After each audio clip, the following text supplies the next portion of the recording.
India TV, आपके साथ मैं हूं प्राची पाराशर। शाम के 5 बज चुके हैं, वक्त हो गया है मुकाबला का। नूंह में एक बार फिर तनाव का माहौल बना हुआ है क्योंकि हिंदू संगठन 31 जुलाई की अधूरी ब्रजमंडल यात्रा को पूरा करने पर अड़े हुए हैं, जबकि सरकार ने साफ कह दिया है कि यात्रा की परमिशन नहीं दी गई है, अपने आसपास के मंदिरों में ही पूजा पाठ करें। इस पर विश्व हिंदू परिषद का कहना है कि हमने तो यात्रा के लिए परमिशन मांगी ही नहीं और धार्मिक यात्रा के लिए परमिशन की जरूरत नहीं होती।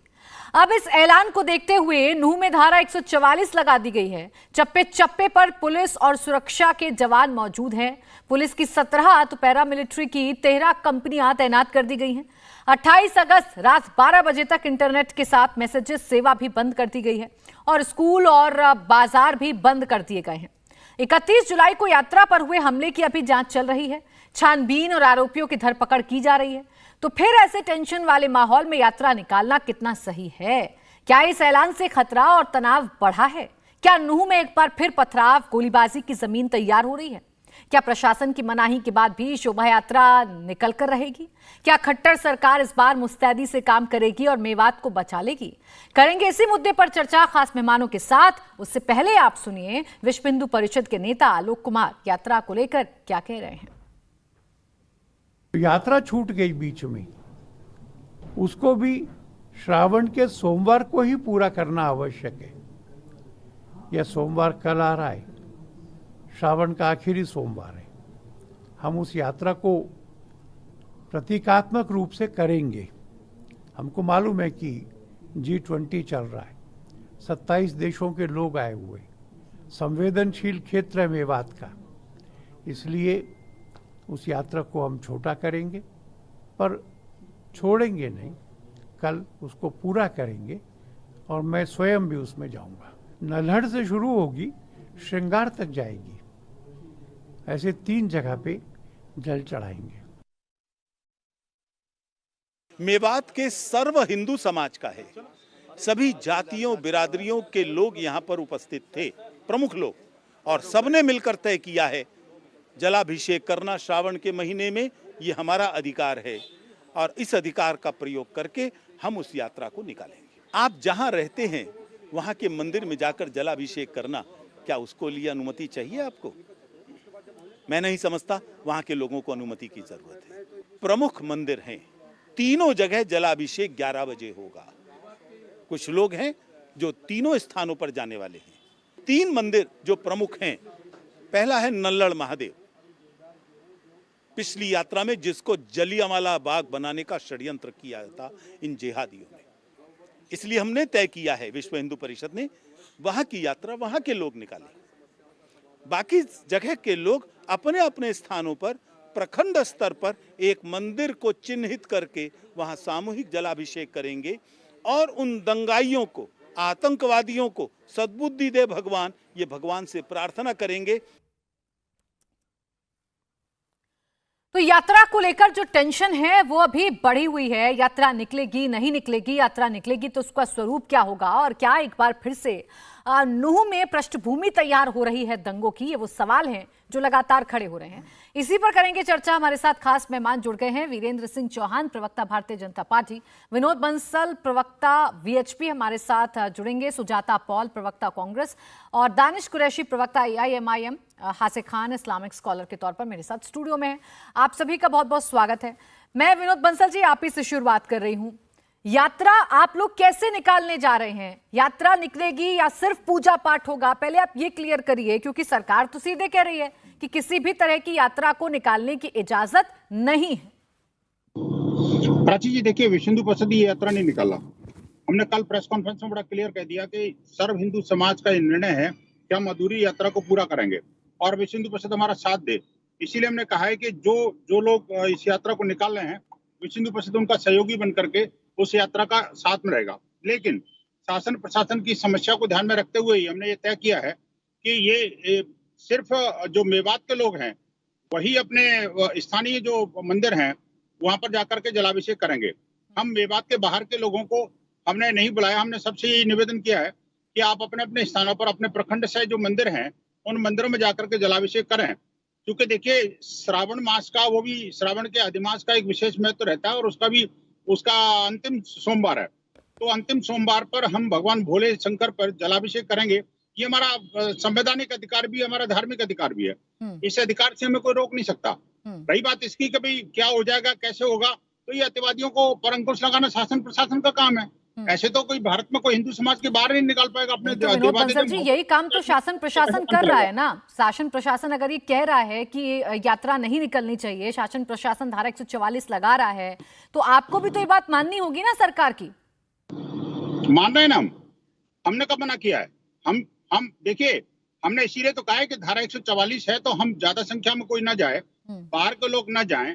लेकिन जो यात्रा हमारी अधूरी रह गई थी, आखिरकार उसके कारण क्या थे, उसके कारण कौन थे, उसके कारक कौन थे, हमलावर कौन था, हमला किसने किया था और पीड़ित कौन है, उन पर अंकुश लगाने के बजाय अगर आप ये कहो कि नहीं हमारी यात्राओं को आप बाधित करेंगे, ये तो ठीक नहीं है ना। तो विनोद बंसल जी देखिए, कानून से ऊपर तो कोई भी संगठन नहीं हो सकता, कोई भी धर्म नहीं हो सकता। आप ही कई बार बैठकर कहते हैं ना मेरे साथ कि संविधान से ऊपर कुछ नहीं हो सकता, तो आप लोग कैसे कानून से ऊपर हो सकते हैं या सरकार से ऊपर हो सकते हैं? नहीं, ऐसा नहीं है, हमने कभी नहीं कहा और आज भी नहीं करा। मैं ना हम कानून से ऊपर है, ना संविधान से ऊपर है, ना सरकार से ऊपर है। लेकिन देखिए, जो संवैधानिक अधिकार है हिंदुओं का, वो संविधान। आप मुझे बताइए प्राची जी, जितने भी देश के अंदर ये देश जो है ना धर्म का देश है, तीर्थ यात्राओं का देश है। इतनी तीर्थ यात्रा निकलती है, असंख्य तीर्थ यात्रा निकलती है। मैं अगर कांवड़ यात्रा के लिए जाता हूँ, किसी से परमिशन की आवश्यकता पड़ती है क्या मुझे? आप मुझे बताइए, मैं कुंभ की यात्रा के लिए जाता हूँ, क्या कोई परमिशन लेता हूँ क्या? लेकिन विनोद बंसल जी, जब भी आपको किसी प्रकार की कोई यात्रा किसी स्टेट में निकालनी होती है, जहां तक मुझे नियम का जानकारी है, जहां तक मुझे इसके बारे में पता है, आपको जानकारी भी देनी है, आपको परमिशन भी लेनी है और सरकार जो तय करेगी आपको उस हिसाब से अपनी यात्रा निकालनी है। अभी आप कह रहे हैं कि आप लोग मान रहे हैं सरकार की बात और छोटे रूप में आप लोग अपने काम को करेंगे या पूजा पाठ को पूरा करेंगे। मैं वीरेंद्र सिंह चौहान जी से जानूंगी। वीरेंद्र सिंह चौहान जी, आप लोगों ने साफ साफ कह दिया, सरकार साफ साफ कह रही है कि यात्रा की इजाजत नहीं है। जो हिंदू संगठन है वो कह रहे हैं कि हम अपनी यात्रा को कंप्लीट करके रहेंगे, धारा 144 का ध्यान जरूर रखा जाएगा, लेकिन हम मंदिरों में जाएंगे, पूजा होगी और जो ब्रजमंडल यात्रा अधूरी रह गई थी वो पूरी होगी। ये तो सीधे सीधे टकराव की स्थिति है ना, ये तो चुनौती है आप लोगों को, सरकार को चुनौती है ये तो। प्राची जी, मुझे नहीं लगता कि सरकार को कोई चुनौती दे रहे हैं हिंदू संगठन, और यात्रा निकालना निश्चित तौर पर समाज का अधिकार है। वो कुछ विशेष अति विशेष नहीं मांग रहे हैं। और मैं विश्व हिंदू परिषद के प्रवक्ता को सुन रहा था, जिस तरह से वो कह रहे हैं कि हम इसको सीमित करेंगे, धारा 144 का ध्यान रखते हुए सांकेतिक रूप से उस यात्रा को निकालेंगे। मुझे प्रथम दृष्टया नहीं लगता कि इसमें इनके स्टैंड में और सरकार के स्टैंड में कहीं टकराव है। मैं मुख्यमंत्री जी को सुन रहा था, उन्होंने यही कहा है कि सबको अपने स्थानीय मंदिरों में जाकर जलाभिषेक करने की अनुमति रहेगी, क्योंकि नूह में अभी अभी एक सांप्रदायिक दंगा होकर हटा है, वहां 144 लगी है, माहौल में तनाव है। नहीं वीरेंद्र सिंह चौहान जी, अगर आप दोनों का स्टैंड एक है, आप दोनों अगर एक ही बात कह रहे हैं, तो फिर ये यात्रा पर संकट के बादल क्यों? आप लोग एक तरफ कह रहे हैं यात्रा नहीं निकलेगी, आप लोगों ने कहा सरकार यात्रा की इजाजत दे रही है क्या? प्राची जी सुनिए, यात्रा सरकार ने जो कहा है मैं वो साफ कर देता हूँ। सरकार ने ये कहा है कि किसी भी स्थानीय मंदिर में अगर समाज के लोग वो श्रावण के अंतिम सोमवार को जलाभिषेक करना चाहते हैं, अधूरी रह गई यात्रा के प्रतीक रूप में, वे अपने अपने मंदिरों में जलाभिषेक कर सकते हैं। उस पर किसी को, सरकार को कोई आपत्ति नहीं है। परंतु यात्रा बड़े पैमाने पर निकले, उससे स्थिति तनावपूर्ण हो सकती है। दुर्भाग्यपूर्ण है ये स्थिति के तनावपूर्ण होगी एक यात्रा, लेकिन केवल और केवल बड़े पैमाने पर यात्रा न निकले, इसके लिए सरकार ने इनकार किया है। जलाभिषेक पर सांकेतिक, यानी जब दोनों आप एक बात कह रहे हैं, नहीं वीरेंद्र सिंह चौहान जी सुनिए एक मिनट सर, एक मिनट। आपका जो स्टैंड है, आपका स्टैंड सुनकर मुझे ये लग रहा है कि आप ये दिखाना भी चाहते हैं, आप ये मैसेज भी देना चाहते हैं कि आप लोग यात्रा नहीं करवाएंगे, और आप लोग ये चाहते भी हैं कि यात्रा हो जाए, आप लोग ये चाहते भी हैं कि जो यात्रा अधूरी रह गई थी वो पूरी हो जाए। सर आप सरकार में, आपको क्लियर स्टैंड लेना होगा ना, आपको बताना होगा कि नूह में आप क्या करना चाहते हैं, क्या नहीं करना चाहते हैं। मैं फिर से दोहरा देता हूं, अगर कहीं आपको भी कंफ्यूजन है, किसी को भी नहीं होना चाहिए, वो यात्रा वहां के समाज का अधिकार थी, है, लेकिन वहां की अभी हाल की जो परिस्थितियां हैं उनके कारण विश्व हिंदू परिषद स्वयं कह रहा है कि वो सारी स्थिति को समझ रहे हैं। ठीक है, चलिए एक कंफ्यूजन और है छोटी सी, वो मुझे विनोद बंसल जी आप दूर करेंगे, फिर मैं बाकी मेहमानों के पास जाऊंगी। आप दोनों अगर एक ही बात कह रहे हैं तो मैं जो समझी हूं वो ये कि ब्रजमंडल यात्रा नहीं निकलने जा रही है। हाँ, पूजा जरूर होगी, अपने जो पास के शिवालय हैं, जो मंदिर हैं, वहां पर लोग जाएंगे और पूजा करेंगे और कम संख्या में लोग रहेंगे, ये कहने का मतलब है? प्राची जी देखिए, जब जम्मू के कठुआ में एक 10वीं क्लास के बच्चा जब विद्यालय में जय श्री राम का एक नारा लगा देता है, ये नारा लिख देता है सिर्फ, तो 2 जिहादी शिक्षक और प्राचार्य उसको लाठी डंडे और उनसे पीटते ही नहीं है, सिर्फ उनको जान से मारने की धमकी भी देते हैं। उस पर कोई बवाल नहीं होता। समझ में नहीं आता कि मैं जिस देवादिदेव महादेव की पूजा करने जा रहा हूँ, मैं जिससे विश्व कल्याण की बात और उसके मांग करने जा रहा हूँ, ठीक, जिसमें मैं जल चढ़ाने जा रहा हूँ, ये जिम्मेदारी तो सरकार की है ना कि एक ऐसा माहौल बनाए कि आप अपने धर्म का पालन कर पाए और दूसरा धर्म अपने धर्म का पालन कर पाए। मैं आपसे सीधा सवाल पूछ रही थी विनोद बंसल जी, बहुत क्लियर जवाब दीजिए क्योंकि मुझे भी कंफ्यूजन हो गई। एक सेकेंड सर, एक सेकेंड, यात्रा निकल रही है या नहीं? देखिए, जो समाज तय करेगा, हम समाज के साथ खड़े हैं, मैं बार बार कह रहा हूं इस बात को। वो सर्व हिंदू समाज ने जो निर्णय लिया है कि हम जो है नूह के लोग वहां पर जलाभिषेक करेंगे, यात्रा के रूप में जाएंगे नहीं जाएंगे वो उनका निर्णय है। विश्व हिंदू परिषद उन सबके साथ खड़ा हुआ है। हम किसी तरह के टकराव में विश्वास नहीं करते। शासन प्रशासन से भी हमें अपेक्षा भी है और हमें पूरा विश्वास भी है, वो सब सहयोगी की भूमिका में, और वो भगवान भोलेनाथ पर जलाभिषेक में वो सब सहयोगी बनेंगे। ठीक है, हाजिर खान जी, इस बार जो पूजा होने जा रही है, अब यात्रा तो मैं से नहीं कह सकती क्योंकि दोनों लोग ये कह रहे हैं, सरकार की तरफ से भी ये कहा जा रहा है और विनोद बंसल जी भी ये कह रहे हैं कि सरकार का सम्मान है, हमें शांति बनाए रखनी है और इसीलिए हम लोग अपने धर्म का पालन करते हुए जो यात्रा अधूरी रह गई थी वो कल पूरी हम करेंगे। सावन का आखिरी सोमवार है, हम जाएंगे शिवालयों में और पूजा करेंगे। क्या इस बार जो पिछली बार समर्थन मिलना चाहिए था, जो पिछली बार कोऑर्डिनेशन होना चाहिए था, क्या इस बार मुस्लिम समाज की तरफ से वो होगा? देखिए, मैं ये कहूंगा पत्थरबाजी तो नहीं होगी दोबारा से। मैं ये कहूंगा कि हमारे देश में हमेशा से यात्राएं और ये अभिषेक और पूजा होती रही है। हम ये कहेंगे कि हरियाणा नूह के मुसलमानों को जो वहाँ पूजा करने आ रहे हैं, वो अपने मंदिर में आ रहे हैं, उनके शांतिपूर्ण तरीके से आने का उनका वेलकम करना चाहिए, उन्हें फूलों और मालाओं से उनके ऊपर डालना चाहिए। ये हमारा मुल्क देश एकता में अनेकता का देश है।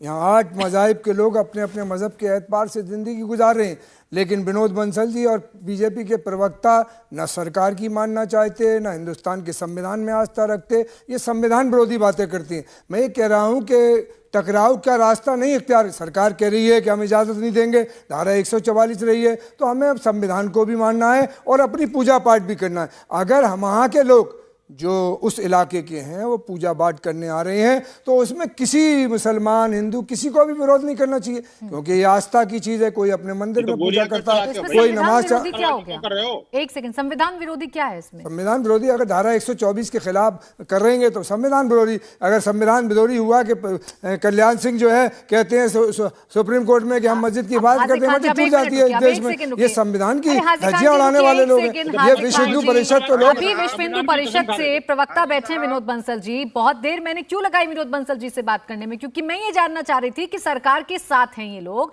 सरकार के खिलाफ हैं, यात्रा निकल रही है या नहीं निकल रही है।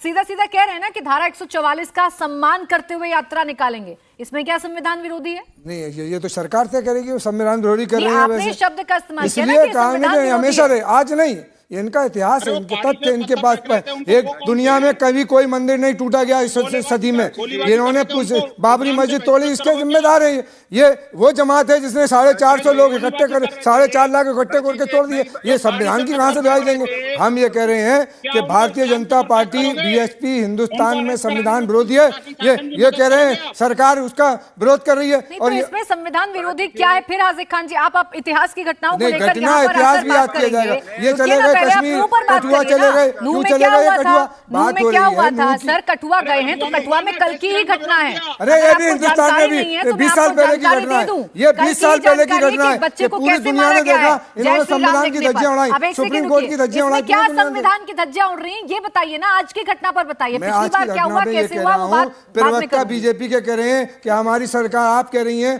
कि सरकार ने पाबंदी लगा दी है कि किसी यात्रा को नहीं निकलते। पूजा की मैंने कब विरोध किया? अगर यात्रा निकालते हैं, वहां हरदम करते हैं, अरे तो तो वो यही तो संविधान बात विरोधी यहाँ होगा। पर क्लियर की जा रही है ना सर, जो कंफ्यूजन थी वही तो दूर करवाया। आप नहीं, कह ये रहे हैं कि कंफ्यूजन संविधान कहाँ दूर कर रहे विरोधी हैं? है, ये कह रहे हैं आप कह रहे हैं हिंदुओं संविधान की, विरोधी ये है, तो हिंदुओं कोई के अपने पीठ के धर्म पीछे का जा रहे पालन कर हैं। रहा विश्व है हिंदू तो वो परिषद संविधान के पास विरोधी हो जाएगा कार्यकर्ता क्या? नहीं है, ये हिंदू समाज के राजस्थान पीछे जी, जाकर अपने ये धर्म का घटनाएं पालन करते हैं। करना क्या संविधान विरोधी हो जाएगा इस देश में? ये मैंने ये कहा कि अगर प्राची सरकार जी, धारा 144 का मकसद क्या है आप बताइए देश को। ठीक है, क्या धारा मकसद है 144 का उल्लंघन हुआ, वीरेंद्र सिंह चौहान जी? संविधान की अवहेलना नहीं ये होगी? जल्दी से समझा दीजिए, क्या लॉजिक क्या है धारा 144 लगाने का? जब आपको पता है दोनों एक दूसरे नहीं, का कह रहे हैं कि समर्थन कर हमने- रहे हैं, तो धारा 144 पर क्यों लगा रहे हैं आप लोग? चलिए मैं वीरेंद्र जी के पास लौटूंगी, संपर्क उनसे जरा टूटा है। हाँ, जवाब दीजिए। ठीक है सर, आप जवाब दीजिए विनोद बंसल जी। प्राची, मैं कहना चाहता हूँ, देखिए ये आपके जो पैनलिस्ट हैं, ये ना घुमा फिरा के सब कुछ बोला, लेकिन इन्होंने एक बार ये नहीं बोला कि आखिरकार जो नूह के पहली यात्रा का जो पत्थरबाज थे, जो गुंडई करने वाले लोग थे, जो हमलावर आतंकी थे, उनको इस्लाम से इन्होंने खारिज कर दिया क्या? आपने कर दिया जो मंदिर से गोली चला रहे थे, आपने कर दिया उन्हें मखारी हिंदुओं से खारिज कर दिया जो मंदिर में से गोली चला रहे थे। अशोक बाबा जो चला रहा था गोली, आपने कर दिया। बिट्टू बजरंगी को कर दिया आपने। आप कैसी बात कहते हो? कौन किसी को निकाल सकता है धर्म से? सरकार की जिम्मेदारी होती है, जो क्राइम करे, बंसल जी करे या मैं करूं, उसको खिलाफ वो कार्रवाई होनी चाहिए। लेकिन बंसल जी के खिलाफ हो रही नहीं, मेरे खिलाफ हो रही है, वन साइडेड कार्रवाई हो रही है। कितने मकान तोड़ दिए गए और कितने हिंदुओं के तोड़ दिए गए, ये बताइए देश को। इनके मुंह में से जब एक शब्द नहीं निकलता, जब जिहादी हमलावर करते, अरे हमलावर हम कह रहे हैं, मुसलमान ने किया उसका पनिशमेंट मिल जाए। जितने हिंदू थे उनके घर क्यों नहीं टूटे गए? अच्छा ठीक, चलिए हिंदुओं का जेनोसाइड करते हैं। ठीक है, यहाँ जाता है। ठीक है विनोद बंसल जी, चलिए ठीक है। आपने जो मुझे बात क्लियर की उससे मुझे इतना समझ में आया कि यात्रा बड़ी यात्रा नहीं निकल रही है, आप ये कहना चाह रहे हैं। लेकिन फिर धारा 144 का मतलब क्या है? अभी भारतीय जनता पार्टी के प्रवक्ता ज्वाइन करेंगे, उनसे सवाल मैं जरूर लूंगी। लेकिन सुजाता पॉल जी, नूह में जिम्मेदारी सरकार की है, सरकार यहां बैठकर आश्वस्त करवा रही है। प्रवक्ता बैठे हैं भारतीय जनता पार्टी के, वो कह रहे हैं कि पूरी हमारी नजर है पूरे इलाके पर और हम यात्रा नहीं होने देंगे बड़े स्वरूप पर, लेकिन कोई पूजा करे ये भी तो नहीं रोका जा सकता। बाबा केदार की धरती से आए, तो इसलिए मैं धर्म और आस्था में विश्वास रखने वालों को यही कहूंगी कि इस वक्त शिव जी का अपमान कोई ना करे, उनके नाम पर किसी का भी अपमान ना करे, क्योंकि ये सभी सनातनियों का अपमान हो जाएगा। लेकिन मैं एक चीज मुझे समझ में नहीं आ रहा है कि जो पूजा अर्चना है उसमें रोकना एक मुश्किल चीज है, क्योंकि ये आस्था की बात है।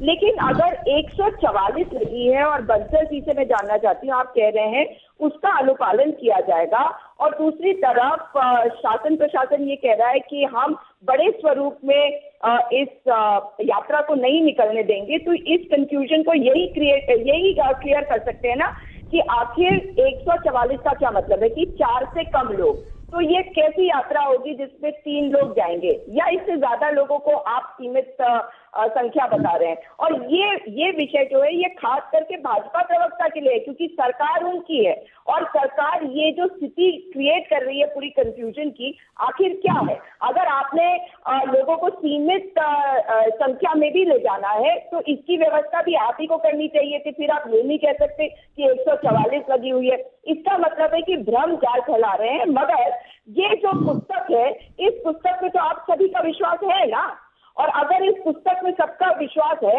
तो पेज नंबर 181 में जो लिखा हुआ है उसमें भी स्थिति साफ कर दीजिए आप, क्योंकि देखिए सरसंघचालक जी ने 2018 में ये कहा था कि इस पुस्तक में से बहुत कुछ हम विश्वास नहीं करते, बहुत कुछ हम विश्वास करते हैं। तो आज जो नूह की घटना है, नूह के बारे में इसमें जिक्र किया गया और मैं बड़े सम्मानपूर्वक ये बात बोल रही हूँ। पता नहीं चौहान जी इतना एजिटेट क्यों हो रहे हैं। बंसल जी से ही सवाल पूछ ले रही हूँ कि आखिर सरकार क्या करना चाह रही है, जब आप खुद ही ये कह रहे हैं कि हम सीमित संख्या में ले जाएंगे, तो क्या ये जरूरी नहीं कि आप सामंजस्य बैठाएं और ये बताएं कि आपका क्या प्लान है वहाँ पे? ये किसकी जिम्मेदारी है? वीरेंद्र सिंह चौहान जी, अगर आपको मेरी आवाज मिल रही है तो ये सवाल बड़ा वाजिब है कि सरकार भी अगर एक बात कह रही है और अगर हिंदू संगठन भी एक बात कह रहे हैं, तो फिर ये बीच में धारा 144 आप लोग लगा रहे हैं, फिर आप अतिरिक्त पुलिस बल की तैनाती भी कर रहे हैं। जब आप चाह रहे हैं जैसे पूजा हो वैसे पूजा होगी, तो फिर करना क्या चाह रहे हैं आप लोग? मैं, अगर मेरा ऑडियो आपको मिल रहा है जी तो जी आवाज आ रही है जरा चौहान जी। सुनिएगा। एक बात, क्योंकि वहां पर अभी हाल में एक बड़ा हमला हुआ, एक यात्रा पर हिंसक वारदात हुई, उसके बाद से नूह में जो निषेधाज्ञा लगी है, इस बात से कौन इनकार करेगा। वहां कई दिन तक कर्फ्यू भी रहा है, इस बात से कौन इनकार करेगा। परंतु अगर हिंदू समाज के लोगों का अधिकार है अपने मंदिर पर में पूजा करना, जलाभिषेक करना, श्रावण के अंतिम सोमवार पर वो अधूरी रह गई यात्रा को प्रतीकात्मक रूप से पूरा करना चाहते हैं जलाभिषेक करके, तो इससे रुकवाने पर क्यों जोर लगा हुआ है कुछ लोगों का। वो कौन तत्व हैं जो ये चाहते हैं कि नूह में, मेवात में अल्पसंख्यक, सुनिएगा जरा, सारे देश में अल्पसंख्यकों के अधिकारों का रट लगाने वाली कांग्रेस और सारे देश में मोहब्बत की दुकान चलाने की के सामने गलत बयानी कर रहे हैं आप। नूह में ऐसा कोई नहीं चाह रहा, देश के सामने गलत बयानी कर रहे हैं। नूह में आकर के वहां के अल्पसंख्यकों के क्या आप बोल रहे हैं, क्या आपको बना के प्रवक्ता बनाया, आप गलत बयानी करें। आप ये चल रहे हैं धारा 144 का उल्लंघन होगा कि नहीं होगा। अगर 4 से ज्यादा आदमी जाएंगे, इसका जवाब दीजिए ना। अच्छा ठीक है, इसका जवाब विनोद बंसल जी देंगे, क्योंकि यात्रा निकालनी है हिंदू संगठनों को। एक सेकंड सुजाता पॉल जी और चौहान जी, दानिश कुरैशी जी रह गए, मैं उनसे उनका एक कमेंट ले लूं सर। एक सेकंड दानिश कुरैशी जी, एक सेकंड चौहान साहब, मैं लौट रही हूँ आपकी बात। दानिश कुरैशी जी सर, आ गई आपकी बात। दानिश कुरैशी जी, अगर कोई कुछ लोग अपने धर्म का पालन करना चाहते हैं, अगर हिंदू संगठन यात्रा नहीं निकाल रहे सरकार के कहने पर, उस यात्रा को प्रतीकात्मक रूप से पूरा करना चाहते हैं, तो यहाँ तो मुझे नहीं लगता कि किसी को कोई आपत्ति होगी। और वहां के जो समुदाय हैं, जो पिछली बार देखा, क्या इस बार स्वागत करेगा, क्या इस बार कोऑर्डिनेशन होगा?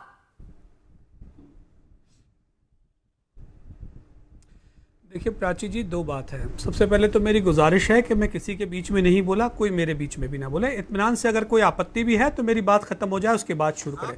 देखिए सबसे पहली 2 बात है कि सरकार की तरफ से और संगठन के नाम पर जिस तरीके से वीएचपी और उनके संघ परिवार की जितनी भगिनी संस्थाएं, उन लोगों का, ये 2 चीज़ों को समझ लेने की ज़रूरत है। जितना मैं समझ पाया हूँ थोड़ा बहुत श्रावण के सोमवार को, तो कल सोमवार है और मैं ऐसा मानता हूँ कि शायद कल वो प्रोग्राम रेगुलर प्रोग्राम ही है जो सोमवार के दिन में शायद होंगे ही, और होते ही अगले भी पहले भी जितने हुए होंगे वो आगे भी होने। अब इस बीच में दरअसल पसमंजस वो जो हो बन रहा है वो ये है कि सरकार की परेशानी ये है कि वो ये जो संगठन है इनको कंट्रोल नहीं कर पा रही है, क्योंकि मुझे लगता है कि श्रावण के दिन जो प्रोग्राम होना है वो तो रेगुलर होगा ही। आम जो अवाम है वो तो ये सारा प्रोग्राम अपने जो भी उनकी धार्मिक तरीका है, उनका मंदिरों में जाना जिस तरीके भी जो भी करती है वो करेगी। अब इंटरबीन ये बीच में जाके ये प्रॉब्लम क्रिएट कर रहे हैं ना, एक्चुअली में आइडेंटिफाई इन एलिमेंट्स को करने की जरूरत है, जिसकी आशंका कहीं ना कहीं सरकार बता रही है कि भाई हम उस सरकार ज्यादा तादाद में लोगों को धारा 144 के अंदर में इकट्ठा होने नहीं देंगे। तो देखिए आम आवाम को तो कोई परेशानी नहीं है, अब परेशानी जिन लोगों को है उनकी नाक में नकेल करना सरकार का काम है, जो कहीं ना कहीं उससे बचने की कोशिश कर रही है। और मुझे लगता है कि अगर इन्होंने कल कुछ परेशानी की तो वहां और हालात तंग न बने, इसीलिए सरकार को सटीकता के साथ में दानिश कुरैशी जी, आप भी ये कैसे सोचकर बैठ गए कि परेशानी होगी तो एक ही पक्ष की तरफ से परेशानी की जाएगी, या अराजक तत्व आएंगे तो एक ही तरफ से अराजक तत्व आएंगे? तस्वीरें दोनों तरफ से सामने आ रही है, दोनों तस्वीरों पर हमें चर्चा करनी चाहिए। मैं लौट रही हूँ, आ रही हूँ चौहान साहब आपके पास, और विनोद बंसल जी आपके पास भी। विनोद बंसल जी, क्या आप ये सुनिश्चित करवा पाएंगे, आपने जैसे कहा कि ये आपका कहना नहीं है, ये हिंदू समाज के लोगों का कहना है कि हमारी यात्रा जो अधूरी रह गई थी हमें वो पूरी करनी है और वीएचपी साथ खड़ी हुई है, तो क्या आप ये सुनिश्चित करेंगे अभी इस वक्त कि धारा 144 का सम्मान करते हुए 1-2 लोग ही सिर्फ नजर आएंगे, या कोई यात्रा 3 लोगों की, 2 लोगों की हो सकती है क्या? प्राची जी, मैं एक बात पूछना चाहता हूँ। ये बात मेरे से पूछने के बजाय ये जो आपके 2 पैनलिस्ट बैठे हुए हैं जो हमेशा इस्लामिक जिहादियों का साथ देते हैं, हमलावरों के बारे में बिल्कुल मौन हो जाते हैं, और जब मस्जिद से भीड़ निकलती है पत्थर लेकर के, और वो जो मुस्लिम बस्तियों से पत्थरबाजी करते हैं, उस पर ये क्या बोल सकते हैं क्या? मैं कहता हूँ इन दोनों से पूछिए कि क्या ये उन मुस्लिम समुदाय की गारंटी ले सकते हैं जिसका प्रतिनिधित्व आज डिबेट में कर रहे हैं कि हाँ ये हिंदू समाज की किसी भी यात्रा पर पत्थरबाजी नहीं करेंगे? मैं कहता हूँ अब सिर्फ नूह की यात्रा पर पूछ लीजिए इनसे कि क्या ये इस बात की गारंटी ले सकते हैं कि पत्थरबाजी नहीं करेंगे? तो मैं इस बात की गारंटी ले सकता हूँ कि हाँ हमारी तरफ से कुछ नहीं होगा। लेकिन अब ये बात सोचिए कि पत्थरबाजी किसने करी, हमला किसने किया, आतंकी कौन है, आप दिमाग से भी और कान से दोनों से गायब लगते हैं। कहां से पत्थर चले, उस पर हमने कोई तो चर्चा पहले नहीं राउंड में करेगा। कह दिया, और जो हम कहते हैं कि शांतिपूर्ण वहाँ के साहित्य के साथ मुसलमानों में को पूजा करने बदलाव वालों को का लेकर के सम्मान करना यात्रा चाहिए। निकाल रहे आप हैं, कान उनको से लोग बहरे कर हैं रहे हैं। तो आप सुन ही नहीं रहे हमारी बात को। हम आज भी कह रहे हैं, कल भी करेंगे। और 70 साल से हमारे देश में विकल्पी आई हैं, उसमें हिंदू मुसलमान शरीक होते रहे, अच्छा, रुक हम जाइए, एक सैकड़ों में मेरे शरीक हुए। महादेव के मंदिर में मुझे जलाभिषेक की अनुमति नहीं होगी, मैं कहाँ जाऊंगा भाई? बिल्कुल होगी आपको, बिल्कुल होना चाहिए, लेकिन कंट्रोल के अंदर किसी के खिलाफ कोई बात नहीं करके हम पूजा करने जा रहे हैं, हमें पूजा करनी है। आपके हमलों का शिकार नहीं बनेगा, ये हमारा संकल्प है। और ये बता रहा हूँ आपको, नूह जो है मेवात भगवान श्री कृष्ण की जन्मभूमि, कर्म भूमि, पावन भूमि है, पवित्र भूमि है। मुझे अच्छा लगा आज कम से कम कांग्रेस जो है बंच ऑफ थॉट लेके आई है, ये भी परिवर्तन की बयार है। विनोद बंसल जी, मैंने जो आपसे सवाल पूछा था मैं फिर दोहरा देती हूँ। ये लोग दानिश कुरैशी जी, हाजिर खान जी तक मैं आपका सवाल पहुंचा दूंगी कि ब्रजमंडल यात्रा जो जिसे आप पूरा करने की बात कर रहे हैं और धार्मिक यात्रा निकालने की कोई इजाजत की भी जरूरत नहीं होती, आप ये भी कह रहे हैं, ये यात्रा का स्वरूप क्या होगा? विनोद बंसल जी, मैं इसे कैसे समझूं? एक तरफ धारा 144, एक तरफ आप लोग कह रहे हैं हम पूजा करेंगे, ये क्या स्वरूप होगा? क्या एक दो लोग जाएंगे, सिर्फ आसपास के लोग इकट्ठा होकर मंदिर में जलाभिषेक करने के लिए? प्राची जी देखिए, मैंने आपको शुरू से बताया कि पिछली बार जो यात्रा थी विश्व हिंदू परिषद बजरंग दल के कार्यकर्ताओं ने निकाली थी, हमने बाकायदा परमिशन ली थी, संख्या बताई थी, उस हिसाब से चले थे, बाकायदा व्यवस्थित रूप से हम चल रहे थे। लेकिन अचानक चलते चलते लोगों ने हमारे ऊपर आक्रमण कर दिया। निहत्ते बच्चों पर, महिलाओं पर इन्होंने पहले पत्थरबाजी करी, फिर बमबाजी करी। अब इस बार जो है ये यात्रा जो है विश्व हिंदू परिषद न निकाल करके सर्व हिंदू समाज निकाल रहा है, और सर्व हिंदू समाज ने जो तय किया है उन मानबिंदियों के तहत निकाल रहा है। सर्व हिंदू समाज ने सरकार से अपेक्षा रखी थी कि हमारे जो 5 बलिदानी जो लोग हैं उनको कम से कम मुआवजा दी जाए, हमारे सैकड़ों लोग घायल हुए उनको क्षतिपूर्ति की जाए, अब उनको वाहन जो जले बंसल जी, ये मेरे सवाल का जवाब नहीं है ना, मैं तो यात्रा पर पूछ रही हूँ। और जैसे आप बार बार कह रहे हैं कि आप लोग सिर्फ समर्थन दे रहे हैं, एक सेकंड हाजिर खान जी, कि आप लोग सिर्फ समर्थन कर रहे हैं, तो समर्थन में कम से कम आप ये भी तो ध्यान रखेंगे ना कि माहौल ना बिगड़े। सरकार जो कह रही है उसी दशा और दिशा पर आप लोगों की यात्रा निकले। आ रही हूँ चौहान साहब, 1 मिनट। प्राची जी, हिंदू समाज हमेशा से इस देश के नियम कानून कायदे के साथ मिलकर रहा है, और विश्व हिंदू परिषद का ये संकल्प है, हम कभी असंवैधानिक काम नहीं करते। हम हमेशा से संविधान के सम्मत कार्य करते हैं, इसीलिए हमने सरकार से भी अपेक्षा की है कि वो भी हिंदुओं के जनमानस में उनकी आस्था का ख्याल रखें। सरकार से अपेक्षा हिंदू संगठनों की भी है, सरकार से अपेक्षा पूरे नूह की है, पूरे हरियाणा की है कि इस बार वो ना हो जो हमने पिछली बार देखा था। आप लोग कैसे सुनिश्चित करवाएंगे? क्या आप यहाँ बैठकर, चौहान साहब, ये मुझे गारंटी दे रहे हैं कि ये जो यात्रा का जो हम जिक्र कर रहे हैं, इस यात्रा में धारा 144 का पूरा पालन होगा? अगर यात्रा है तो धारा 144 नहीं हो सकती, धारा 144 है तो फिर यात्रा नहीं हो सकती। देखिए प्राची जी, हमारा प्रयास ये रहेगा कि कल जो अनुष्ठान होना है वो सरकार ने जितनी अनुमति दी है उसके दायरे में रहकर हो। आपने जो दूसरे समुदाय के लोग, चाहे वो AIMIM वाले हों या ये हाजी साहब बैठे थे, इनसे लगातार एक सवाल पूछा जिसका इन्होंने ठीक से कायदे से सीधा उत्तर नहीं दिया। हिंदू समाज ने, और वहां के मैं ये कहूंगा वहां तो अल्पसंख्यक है हिंदू समाज, उन्होंने किसी नियम का उल्लंघन उस दिन नहीं किया था जिस दिन उन पर बंदूकों से हमला हुआ, जिस दिन उनकी गाड़ियां जलाई गई, जिस दिन 6 लोगों का कत्ल कर दिया गया। ये यात्रा निकालने वाले, जलाभिषेक के इच्छुक वहां के अल्पसंख्यक समुदाय के लोग तो उस दिन भी कानून के दायरे में रहकर अपना काम कर रहे थे। आज सबके सब लोग आज भी सारा ओनस उन्हीं पर डालना चाहते हैं। सरकार अपनी जिम्मेदारी का निर्वहन करेगी। नहीं चौहान साहब, ऐसी बात नहीं है, ये आपकी समझने का एक तरीका हो सकता है। यहाँ किसी पर ब्लेम नहीं डाला जा रहा है। और अभी सर आप ये लोग, आप क्यों भूल जाते हैं कि आप सरकार में हैं? यहाँ पर एक पक्ष की बात नहीं हो रही है ना, सरकार की जिम्मेदारी है कि आप अल्पसंख्यक, बहुसंख्यक सबको सुरक्षा प्रदान करेंगे। अरे वीरेंद्र चौहान जी,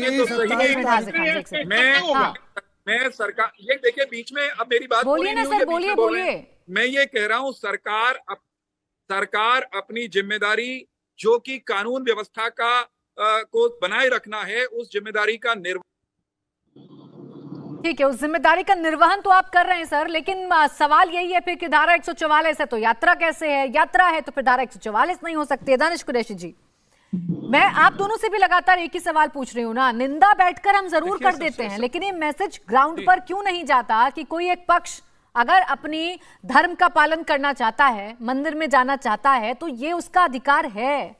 क्यों उस पर पत्थर फेंकना, क्यों उस पर लाठियों से हमला करना? नहीं, बिल्कुल अधिकार है, होना ही चाहिए। नहीं होना चाहिए। जो कुछ हुआ वो गलत हुआ। तो सबसे पहला तो सवाल, आप प्राची जी, आपको याद होगा कि प्रदेश के मुख्यमंत्री ने यह कहा था कि हम सबकी सुरक्षा सुनिश्चित नहीं करा सकते। आप समझिए वो स्टेटमेंट को। और आज जो उनके भारतीय जनता पार्टी के जो प्रवक्ता कह रहे हैं वो आज भूल चुके हैं। लेकिन सवाल यह है कि मुख्यमंत्री अगर ये जिम्मेदारी गैर जिम्मेदाराना बयान देते हैं तो मुझे लगता है कि सबसे पहले सुनिए, देखिए बीच में इंटरप्ट मत करिए, मैं किसी के बीच में नहीं बोला। सवाल आके यहाँ ये खड़ा रहता है कि सरकार की जिम्मेदारी, सरकार के तौर पे आपकी जिम्मेदारी थी और आप उस जिम्मेदारी को निभाने में नाकाम हैं। और एक बार फिर आज जो सवाल आके खड़ा है, जैसा कि प्राची जी आपने भी मुझसे पूछा कि क्या जिम्मेदारी धारा 144 में एक ही पक्ष की नहीं, एक पक्ष की नहीं होगी। सवाल यह है कि जो सरकार की तरफ से कानून, सुनिए देखिए प्राची जी, मैं किसी की इस तरह से बात नहीं हो पाएगी। बोलिए सर आप। देखिए मेरे कहने का मामन खान को बोलिए, धारा 144 अगर लागू हो रही है तो प्रदेश में सबके लिए लागू है, चाहे वो जिस प्रकार के लोग हो। अब कोई संगठन प्रेशर करने की बात करता है तो उसके खिलाफ कार्रवाई होनी चाहिए। अगर सरकार ये धारा 144 लगा रही है तो फिर रोकने वाले कौन है? और अगर धारा 144 नहीं है तो फिर ये पूरा प्रोपेगेंडा करने के पीछे की भारतीय जनता पार्टी की मंशा आप इस बात पर जवाब दीजिए। दूसरे नंबर की बात, एक सेकंड दानिश जी, एक सेकंड, मैंने आपने एक पॉइंट उठाया, उस पॉइंट का जवाब साथ के साथ आने दीजिए। विनोद बंसल जी इस बात का जवाब दीजिए, धारा 144 का जवाब दीजिए। देखिए प्राची जी, ये धारा 144 की बात कर रहे हैं, जो अभी यात्रा प्रारंभ नहीं, उसके बारे में मैं कहना चाहता हूं। जो यात्रा अधूरी रह गई, जिस पर हमला हुआ, उस समय भी तो कोई धारा लागू थी ना, उस क्षेत्र में लागू थी कि नहीं धारा, कि आप किसी पे हमला नहीं कर सकते? ये धारा लागू थी कि नहीं थी? ये भी धारा लागू थी कि वहां पर आप जो है ना बम्बार्डिंग नहीं कर सकते, निहत्थे लोगों पर हमला नहीं कर सकते, कि हिंदू जेनोसाइड नहीं कर सकते। ठीक है विनोद बंसल जी, लौटूंगी आपके पास। अभी आप इस बात पर रिएक्ट कर रहे थे हासिक खान जी कि कौन सी धारा लागू थी, ऐसे तो कोई धारा नहीं है।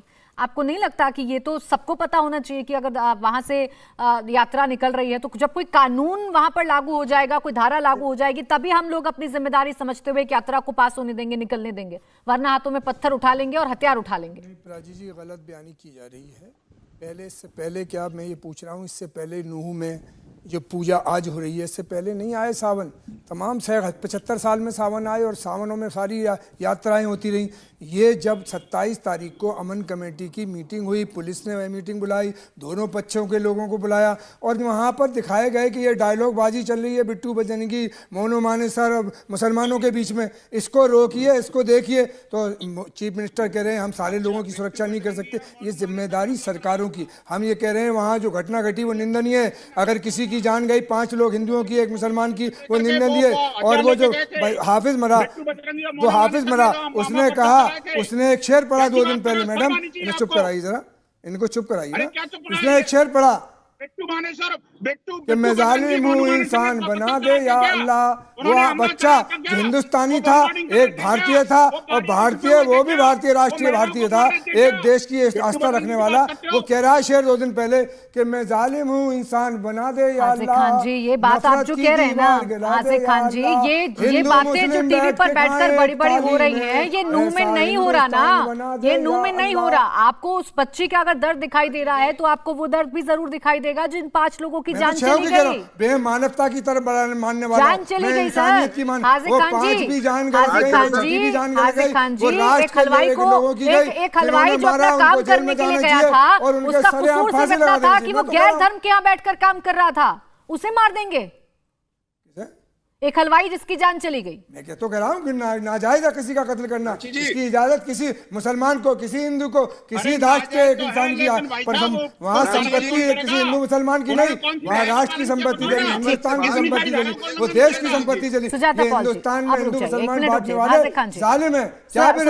नफरत करने क्या ये सियासत का एक चेहरा? रुक जाइए सर एक सेकंड, क्या ये सियासत का एक चेहरा है? क्योंकि जब बात नूह की हो रही है तो बात फिर मामन खान की भी हो रही है, उनकी कार्यशैली, उनकी भाषा शैली की बात हो रही है कि भाई भड़काया तो दोनों तरफ से जा रहा है, बस रोटियां सेकने के लिए एक दूसरे पर आरोप जरूर लगाए जा रहे हैं।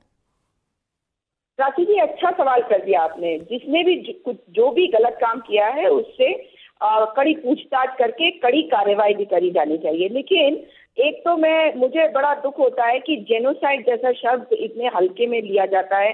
इसको बार बार रिपीट करके अगर हम लोगों को भड़काने की बात कर रहे हैं तो वो भी गलत है। लेकिन आप सियासत की बात कर रहे हैं तो जिम्मेदारी तो सरकार की होती है ना कि चीजों को ठीक करे।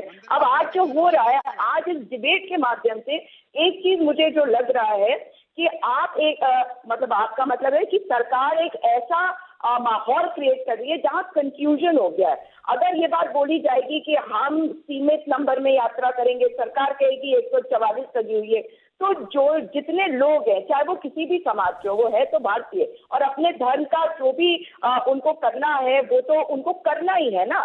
तो और जिसकी जिसमें आस्था है, और जब ये आखिरी सोमवार है श्रावण मास का, तो ये तो हिंदुओं की आस्था का सवाल है। लेकिन इसको सरकार ठीक प्रकार से कराने के लिए ऐसा क्यों नहीं करती कि वीएचपी वालों को बुला के बातचीत करे और एक क्लियर संदेश लोगों के बीच में जाए कि यात्रा इस प्रकार से निकाली जाएगी। क्या ये मुश्किल काम है? आज तो सोशल मीडिया के साथ चौहान साहब, क्या ये मुश्किल काम है? एक सजेशन आया है विपक्ष के तौर पर। सुजाता पॉल जी ने तो ये भी कहा कि भाई मामन खान पर भी कार्रवाई होनी चाहिए, आपको सख्त कदम उठाने चाहिए। आप सरकार में हैं, अब कदम आपको उठाने हैं। चौहान साहब, मामन खान समेत चाहे आम आदमी पार्टी के वहां के कार्यकर्ता दंगों में संलिप्त पाए गए हों, चाहे मामन खान और कांग्रेस के दूसरे नेताओं की भूमिका नूह में सांप्रदायिक तत्वों को बढ़ावा देने की हो, सबकी जांच चल रही है। जो दोषी है वो दंड पाएगा। लेकिन सवाल केवल एक बड़ा महत्वपूर्ण सवाल जिसको मैं मानता हूं वो ये है नूह के संदर्भ में कि जो कांग्रेस सारे देश में अल्पसंख्यकों की बात करती है, क्योंकि वहां अल्पसंख्यक से मतलब उनका मुसलमान होता है, वो कांग्रेस नूह में आकर जहां अल्पसंख्यक हिंदू है वो मौन क्यों हो जाती है और वो बहुसंख्यक हिंसा को फैलाने वाले तत्वों की समर्थक क्यों हो जाती है? वो बहाने ढूंढ करके हिंदुओं पर अंकुश लगाने की बात क्यों करती है? ये सवाल भी पूछा जाना वाजिब है। हम सुनिश्चित करेंगे कि नूह में कोई ऐसी घटना दोबारा से न हो जो एक बार हो चुकी है। लेकिन यहाँ पर जो छद्म लोग बैठे हैं ना, हाजी साहब जैसे, जो ये दर्शाने की कोशिश कर रहे हैं कि सारे दोष हिंदुओं का और हिंदू संगठनों का है, उससे भाग रहे हैं, सरकार की जिम्मेदारी से भाग रहे हैं। आप सरकारी जिम्मेदारी निभा नहीं पा रहे। आप और आपका चीफ मिनिस्टर, होम मिनिस्टर कह रहे हैं कि हम हमारे यहाँ घूम रहे हैं लोग क्राइम करने के, लेकिन हम उन पर नहीं कार्रवाई कर सकते। मुझे कह लेने दो भाई, कहने दो। अरे गलत बयानी कर रहे हैं सर। सरकार की जिम्मेदारी है हमें एक एक कुछ देखने की। एडमिनिस्ट्रेशन की जिम्मेदारी सरकार की, कांग्रेस की नहीं, हमारी नहीं। मैं ये कह रहा हूँ कि कुछ लोग नूह में ऐसा माहौल बनाने की कोशिश कर रहे हैं कि वहाँ के अल्पसंख्यकों के अधिकार तो अधिकार हैं। अभी आपने और विरोध बंसल ने देश को कंफ्यूज कर दिया। धारा 144 या धारा 144 का उल्लंघन होगा।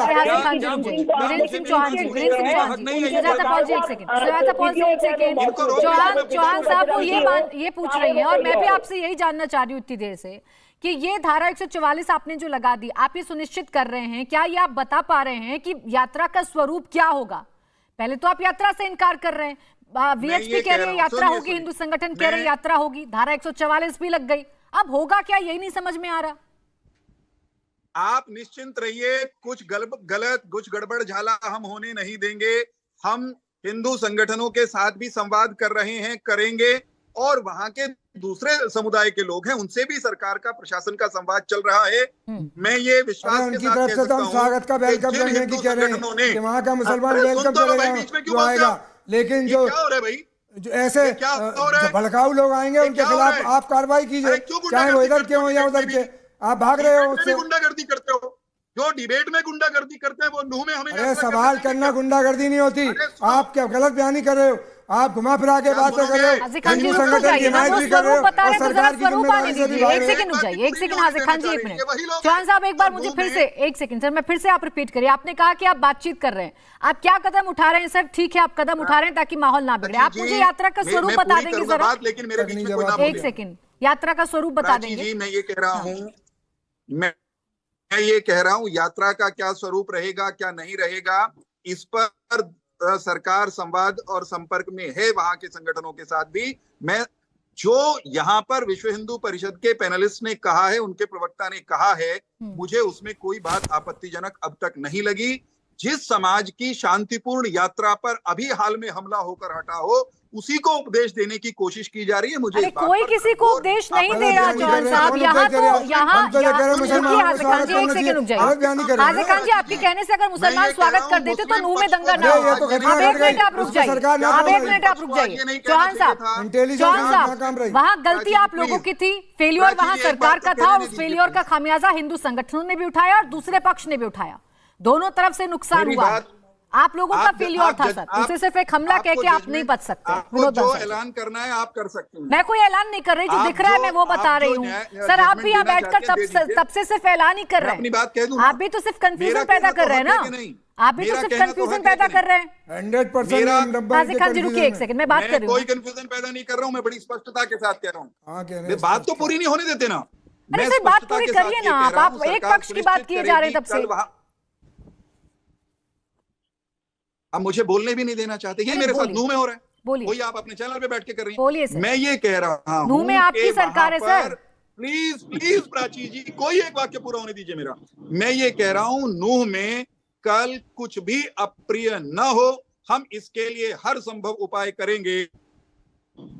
लेकिन जिन लोगों ने पिछली बार वहां पर एक बड़े हादसे को अंजाम दिया, अच्छा हो आज आपकी डिबेट में बैठे हुए उस पक्ष के पैरोकार ये कहकर जाएं कि वहां के अल्पसंख्यकों का जो हक है पूजा करने का, वे उसका सम्मान करते हैं। वीरेंद्र सिंह चौहान जी, अभी तक किसी ने एक बार ऐसा नहीं कहा है। वीरेंद्र सिंह चौहान जी, फिर मैं बीच में आ रही हूँ इसलिए क्योंकि दोनों में से अभी तक किसी ने एक बार नहीं कहा। हाज़िर खान जी रुक जाइए, विनोद बंसल जी आपको अच्छी बात सुनी नहीं, रुक जाइए प्लीज। हाज़िर खान जी, विनोद बंसल जी, विनोद बंसल जी, सारे सवाल के जवाब आ गए, एक दूसरे का स्वागत भी सब कर रहे हैं, लेकिन उसके बाद ग्राउंड पर जाते जाते रियलिटी बदल जाती है। क्या आपको नहीं लगता कि ऐसे वक्त में जब इतना सेंसिटिव माहौल है तो हमें थोड़ा सा पीछे हट जाना चाहिए था? रुक जाइए चौहान साहब, जल्दी से विनोद बंसल जी।